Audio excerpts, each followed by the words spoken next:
Je pense que le président de la République a raison. La question de la citoyenneté est posée. Mais il n'a pas toujours dit ça, ce qui jette un peu le trouble. Je sais, mais je comprends que le débat existe. Mais tant qu'on n'a pas de réciprocité, quelqu'un qui est en France et qui serait algérien, il vote en France, il vote aussi en Algérie, il vote en France, il vote aussi en Tunisie, il vote en France, il vote en Maroc, il vote comme cela dans 2 pays. Où est-il citoyen? Quel drapeau a-t-il dans son cœur? C'est important. Le vote, c'est avoir un drapeau dans son cœur.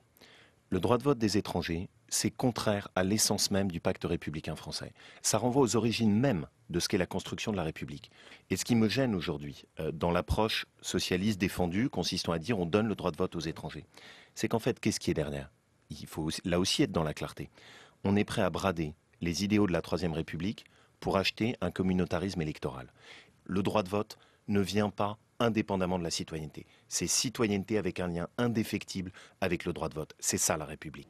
Je me suis reconnu dans les propos du chef de l'État hier. D'abord parce qu'il a rappelé qu'il fallait être extrêmement prudent sur tous les sujets qui peuvent diviser les Français au moment où nous sommes face à une crise très profonde. Il faut éviter d'engager ce thème-là. Moi, je suis d'accord aussi sur l'idée que solidifier la nationalité avec le droit de vote, c'est plutôt une idée à laquelle je suis attaché personnellement.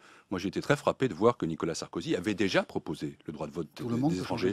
Il l'a proposé en 2001, il l'a proposé en 2005, mais c'était électoraliste à ce moment-là. Il voulait, comme on dit aux États-Unis, trianguler, c'est-à-dire prendre des thèmes à l'adversaire. Dès lors qu'un étranger vit en France de façon régulière, qu'il y paye des impôts, et que cela dure depuis un certain temps, 5 ans ou 10 ans, eh bien, à ce moment-là, il est légitime que celui-ci vote et simplement aux élections locales. Donc... Ce que je reproche au président de la République, c'est de ne pas savoir tenir une position autrement qu'en regardant les sondages.